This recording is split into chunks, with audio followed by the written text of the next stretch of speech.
갔다 오신 분들이 서서히 돌아오고 있습니다. 오늘 일부 예배도 30여 명이 참석을 했었어요. 그리고 이제 또 8월 중순 정도 되어지면 다 돌아오시고 그러면 하신 성도들이 다 이제 많이 제자리를 회복할 것 같습니다. 또 9월 9일날 우리 임재 예배 드릴 때에 여러 신도가 있는데 우리 중창단도 미리미리 준비를 좀 잘 해주셔서 참으로 멋진 찬양을 하나 올렸으면 좀 좋겠습니다. 저희가 지금 이제 사무엘하를 쭉 살펴보고 있지 않습니까? 사무엘하를 살펴보면서 참 하나님의 은혜를 선포하면서 하나님 앞에 영광을 돌리던 다윗 왕국. 참으로 그 모습은 우리 성도들에게 얼마나 큰 도전이 되어지고 우리의 얼마나 큰 감동을 주는지 참 사무엘하를 살펴보면서 너무나도 기쁩니다.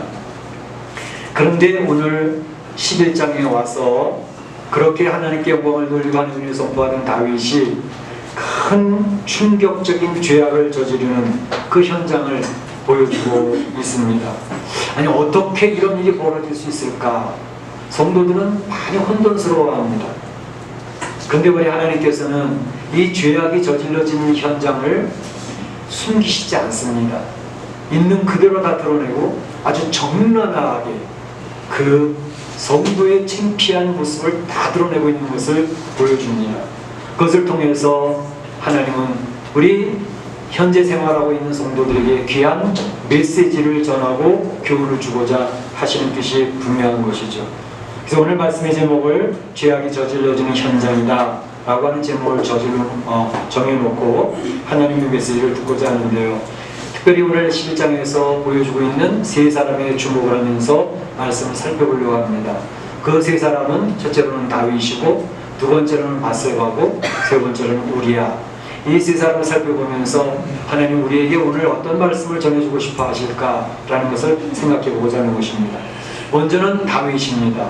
다윗이 저지르고 있는 범죄. 우리 1절에 보게 되면 이렇게 되어 있습니다. 그 해가 돌아와 출전할 때가 되매 암몬 자손을 멸하고 랍바는 에워쌌고 다윗은 예루살렘에 그대로 있더라. 이렇게 하면서 11장이 시작하고 있는 모습을 볼 수가 있습니다.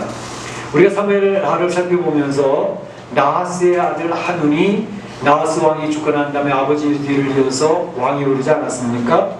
그랬을 때에 바로 다윗 왕은 나하스의 은혜를 기억을 하면서 조문 사절단을 보내죠. 조문을 해야 돼. 나에게 은혜를 베풀어 준 분이야. 그 조문사절단을 보냈는데 이 선한 뜻을 악으로 받고 있는 한운 어리석은 결정을 하죠. 그래서 전쟁을 하게 됩니다. 아름 군대의 용병까지 3만 명이 넘는 용병을 구해서 전쟁을 준비했지만 그 싸움 잘한다고 소문난 아람 군대의 용병도 다 도망가는 바람에 이제 이스라엘이 완승을 하는 그런 내용이 나와 있지 않았습니까? 그래서 이제 겨울 한철 이 유다 지방은 겨울 한철이 우기철입니다. 그러니까 비가 올 때는 전쟁을 피하죠. 그래서 오늘 말씀 보게 되면 해가 돌아와 왕들이 출전한 때가 되었다라고 하는 말은 우기철이 지나서 이제 또다시 전쟁할 수 있게 되어졌다는 것을 이야기하죠.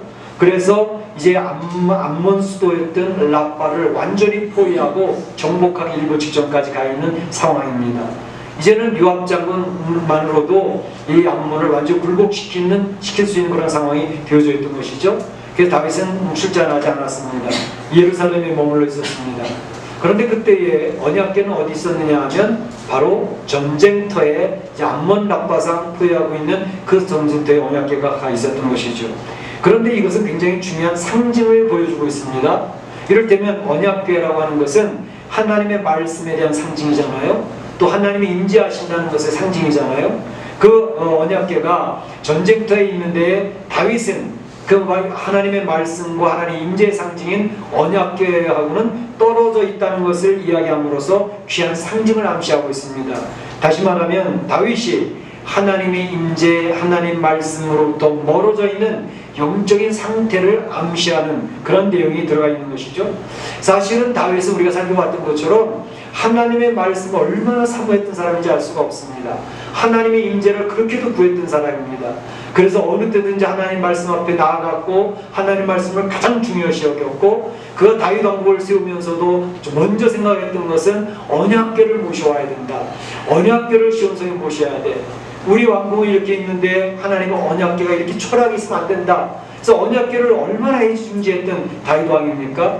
그러할 때는 하나님께서 다윗 왕을 축복하셔서 다윗 왕이 멋진 성군이 될 수 있게 하셨고, 그 다윗 왕국을 하나님께서는 아주 강한 나라로 세우셔서 주변의 나라가 쩔쩔매는 그런 나라로 하나님이 세우게 해주셨던 것을 볼 수 있습니다. 그런데 다윗의 모습이 말씀과 멀어져가는 모습을 오늘 보여주고 있는데, 하나님 말씀을 묵상하지 않습니다. 하나님 말씀을 소홀히 여깁니다. 영적으로 나태해집니다. 영적으로 게을러집니다. 하나님의 나라를 바라보며 살아가기보다는 세상 나라가 점점 재밌는 것이죠. 세상에 자꾸 짝하면서 살아가는 그런 모습으로 다윗이 점점 영적으로 하나님으로부터 멀어지고 병들어져 가고 있는 다윗의 영적 상태를 오늘 성경이 보여주고 있다는 것입니다. 그럴 때에 결과는 너무나도 분명하죠. 하나님의 나라를 사모하지 않고 말씀을 묵상하지 아니하고 세상 나라가 재미있어지고 세상에 관심을 더 기울이기 시작을 하니까 그 결과는 죄악을 저지르는 모습으로 나타났다고 하는 것입니다. 2절부터 15절까지 다윗이 죄악으로 점점 빠져들어가는 모습을 잘 묘사하고 있는데, 한 4단계 정도로 이렇게 그 내용이 진행되고 있는 것을 볼 수가 있습니다. 먼저 보면은 2절에 범죄에 시작하는 장면을 소개하고 있습니다. 목욕하는 여인이 다윗의 눈에 들어옵니다. 성경이 이야기한 것처럼 심히 아름답더라 이렇게 표현하고 있습니다. 다윗의 눈에 범죄가 시작되어지는 출발점이 되어졌던 것을 볼 수 있습니다. 그 다음에 나오는 것이 4절에 있는데, 그것은 우리아의 아내 밧세바임을 확인했습니다. 그런데 우리아의 아내 밧세바임을 확인하고도 그를 불러들여서 동침하고 있는 장면이 나옵니다. 그러니까 7계명을 외우죠. 7계명을 어기고 제10계명을 어기는 내용입니다. 7계명이 뭐죠? 간음하지 말라. 10계명이 뭐죠? 내 이웃의 아내를 탐하지 말라. 이 2가지 계명을 저지르는 내용이 나오고 있었던 것입니다. 그래서 더불어 동침을 했는데 그만 임신했다고 하는 소식이 들려지게 되어진 것을 볼 수 있습니다. 3번째 단계는 8절에 보게 되면 이제 그 범죄를 은폐하려고 했던 다윗의 시도가 나오고 있습니다. 아기를 가졌다니 큰일 난 거예요. 그걸 어떻게 감출까? 그래서 전쟁터에 나와서 열심히 전쟁을 하고 있는 우리아 장군을 불러들여라. 그리고 가서 그 아내와 잠자게 하도록 하라 얘기합니다. 너는 네 집에 가서 발을 씻으라 이야기를 합니다. 그러나 실패했습니다. 2차 시도를 합니다. 이번에는 술을 만취하게 술 취하게 해서 억지로 가서 잠자게 만들었지만, 그러나 그 우리아는 자기 아내를 피하여 들어가지 않았습니다. 2차도 실패했습니다. 그러니까 4번째 단계 가서는 이게 안 되겠다. 죽여버려야지. 15절에 나와 있는 것처럼 요압에게 편지를 보냅니다. 싸움에 앞세워서 맞아 죽게 하라 라고 요압에게 편지를 써서 보내서 결국은 최전선에 우리아를 세워서 우리아가 이제 칼에 맞아 죽게 되어지는 역사가 있게 되어졌던 것입니다. 이 죄악이 저질러지는 내용이 얼마나 자세하게 나타나고 있는지 알 수가 없습니다. 그러면서 하는 말이, 이제 전쟁에서 칼은 이 사람을 죽일 수도 있고 저 사람도 죽일 수 있으니 괜찮다. 요압에게 뻔뻔스럽게 이야기하는 다윗의 모습이 나타나고 있지 않습니까? 이 죄악이 저질러지는 거 보면서 11장 마지막 절에 하나님께서 그런 내용을 평가하는 것은 다윗이 행한 그 일이 여호와 보시기에 악하였더라. 여호와 보시기에 악하였더라. 하나님의 평가가 정확하게 나와 있는 것을 볼 수 있습니다. 지금까지 다윗의 삶의 모습은 어땠습니까? 다윗의 삶의 모습은 너무나도 멋있는 삶이었습니다. 사울 왕이 집요하게 다윗을 죽이려고 쫓아다니고 끈질기게 핍박하고 박해하는 과정 속에서 외부적인 공격과 박해는 하나님 말씀을 붙들고 얼마나 잘 이겨내는지 모릅니다. 승리하는 다윗의 모습은 우리 이 세상을 살아가는 성도들에게 얼마나 큰 귀감이 되고 있습니까? 원수까지도 포용하고 배려하는 큰 그릇 다윗, 너무나도 멋진 사람이었습니다. 그러나 자기 자신 안에 있는 내부의 적, 자기 안에 있는 적 앞에서 영적인 싸움에서 처절하게 무너지고 있는 다윗의 모습을 너무나도 자세하게 설명해주고 있는 것입니다. 여기서 우리가 얻을 수 있는 중요한 교훈이라는 것은 곧 하나님이 말씀하신 것처럼 내 마음에 합한 자라. 하나님 얼마나 기쁘시겠습니까? 얼마나 신앙인들이 귀감이 되었습니까? 그랬던 이 다윗이, 승리만 하던 다윗이 참으로 하나님의 말씀을 멀리하고 하나님의 나라를 더 이상 사모하지 아니하고 영적으로 나태해지고 게으르니까 그저 자기 내부의 적에 너무나도 처절하게 부러지는 모습이었더라 하는 것입니다. 이것은 모든 성도들에게 그대로 적용이 될 수 있는 내용이라는 사실입니다. 우리가 하나님 말씀을 가까이 하지 아니하고 하나님 나라를 사모하지 아니하고 세상이 점점 좋아지기 시작을 하면 우리는 영적으로 나태해집니다. 영적으로 게을러집니다.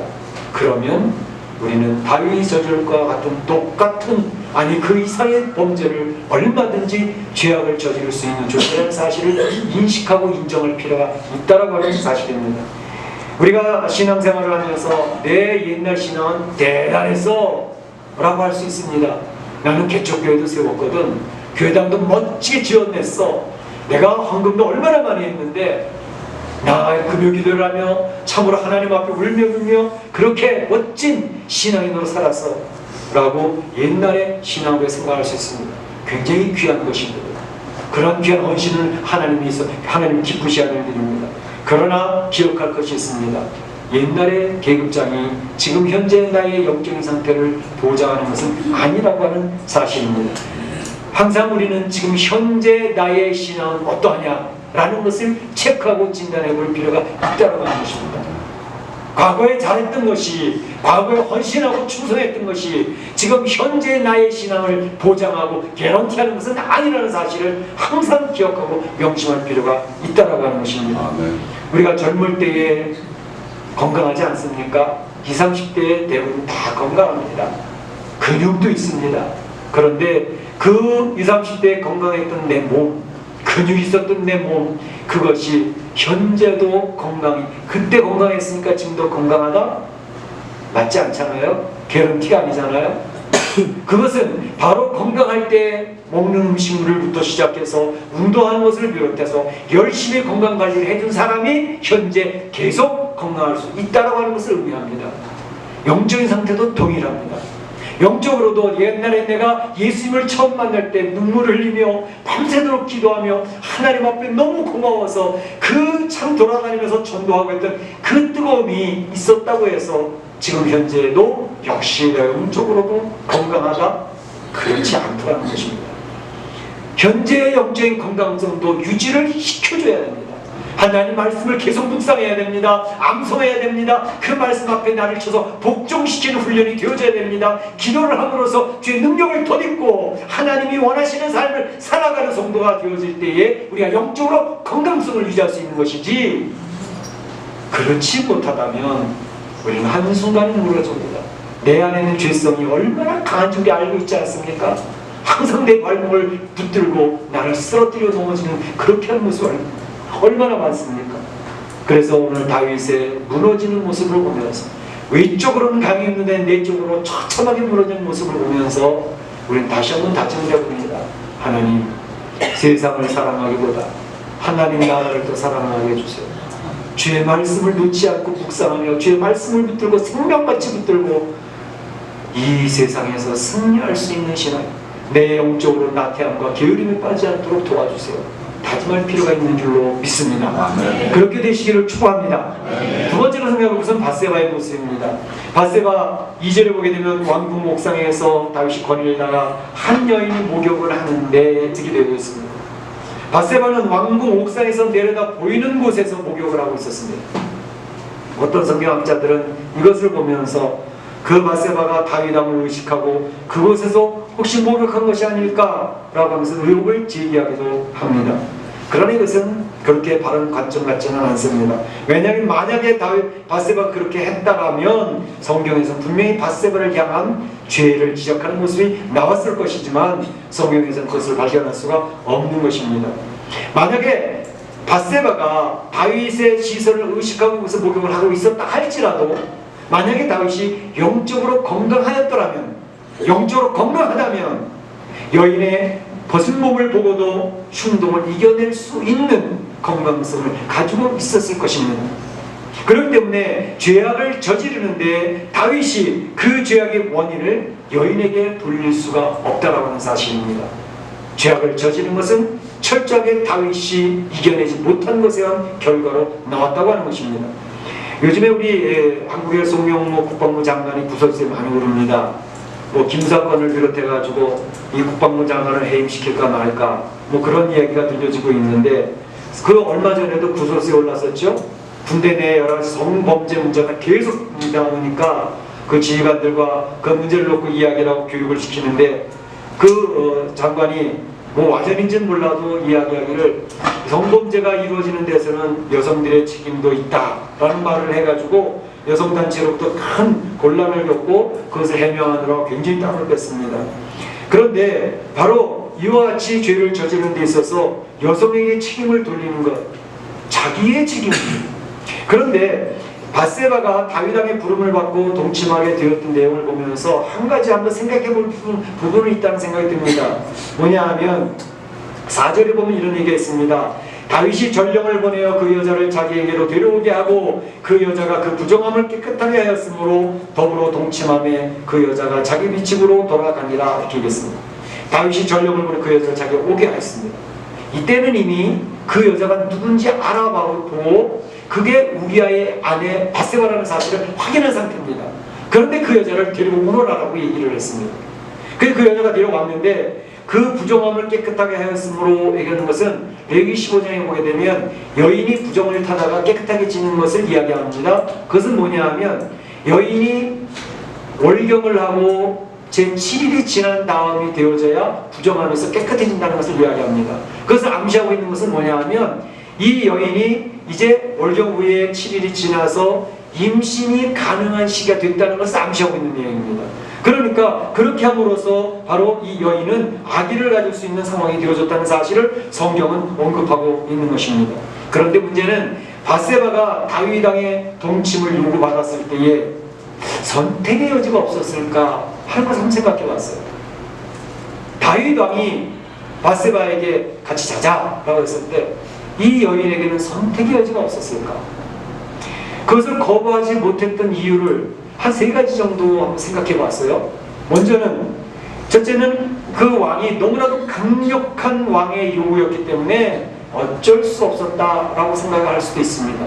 당시에 다윗 왕의 평판과 그의 권세는 하늘을 찌르고 있었습니다. 다윗 왕국이 그만큼 강력한 왕국이었고 주변의 모든 것이 쩔쩔매는 그런 상황이었으니까 이러한 왕이 요구할 때 연약한 여인으로서 어떻게 할 수가 없었다는 거죠. 거부할 수 없는 상황이 되어지는 그런 모습 아닐까. 그러니까 이를테면 가불관계, 힘 있는 자가 요구할 때 힘없는 여자는 어떻게 할 수가 없었다는 거죠.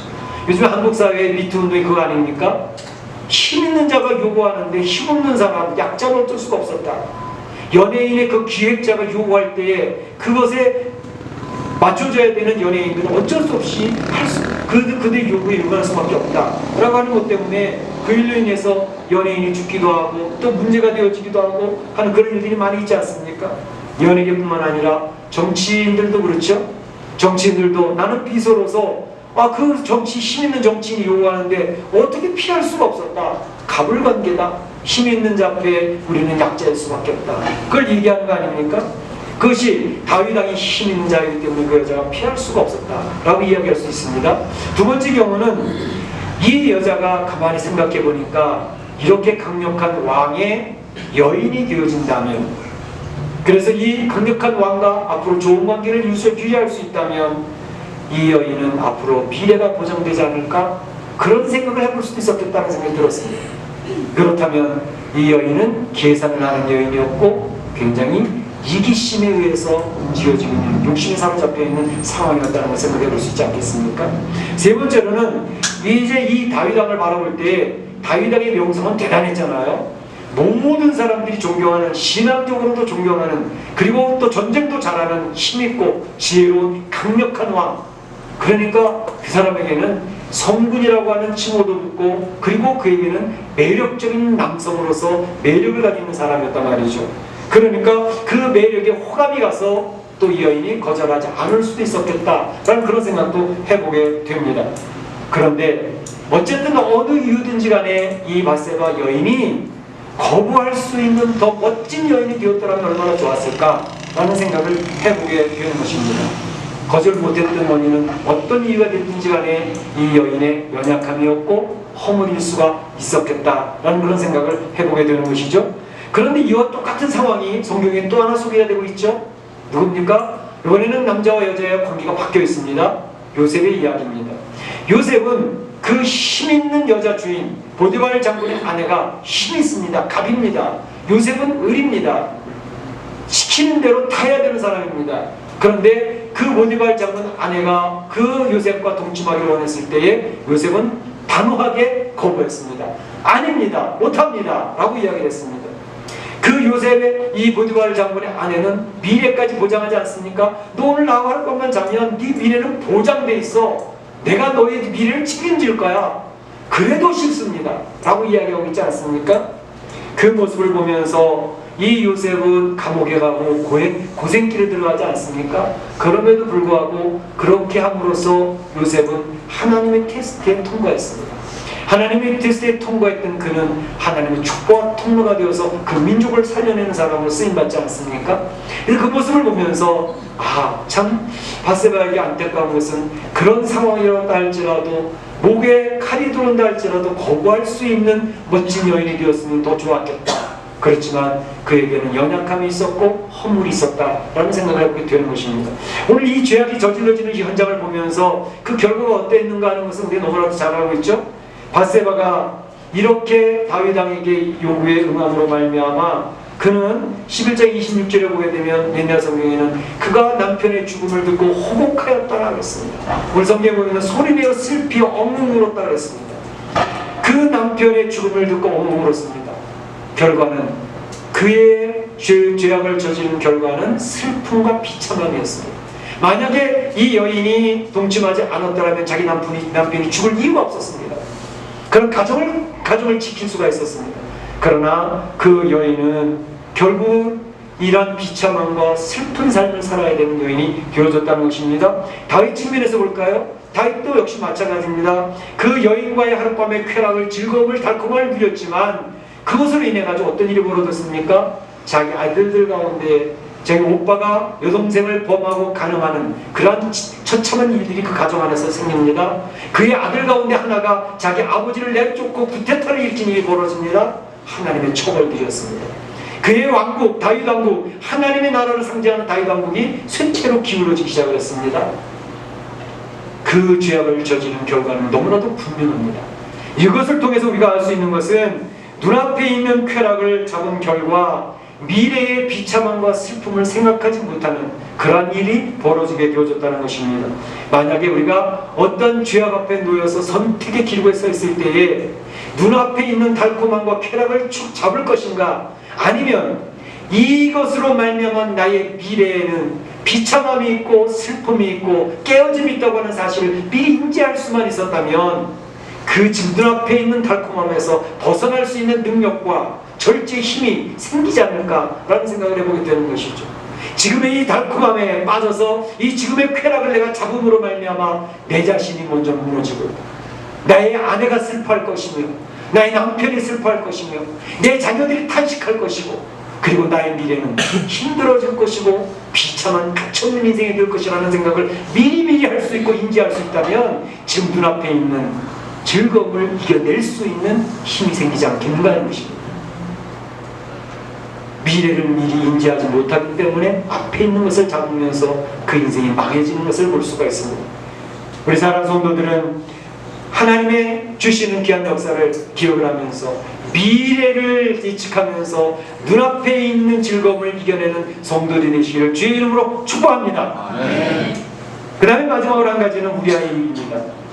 11절에 보게 되면 우리아가 다윗에게 이르되 언약궤와 이스라엘과 유다가 야영 중에 있고 내 주 요압과 내 왕의 부하들이 바깥들에 진치고 있거늘 내가 어찌 내 집으로 가서 먹고 마시고 내 저와 함께 자리일까? 라고 이야기를 하고 있습니다. 우리아는 요압 장군의 참모예요. 그러니까 무명의 용사였습니다. 그런데 지금 오늘 다윗 왕은 놀라운 유명한 사람 아닙니까? 그런데 무명의 용사의 신앙심과 충성심이 그 유명했던 다윗 왕의 신앙심과 충성심의 무너짐에 대한 대비가 너무너무 잘 되어지고 있다고 하는 사실입니다. 그러니까 다윗 왕의 간음의 사건으로 이제 바세바가 임신하게 되자 바로 우리아는 우리아가 바세바와 잠자리를 같이 하겠다고 하는 것으로 은폐시키기 위해서 이제 다윗 왕이 그것을 꾸몄습니다. 그 당시에는 의술이 발달하지 않았으니까 친자 확인할 수 없죠.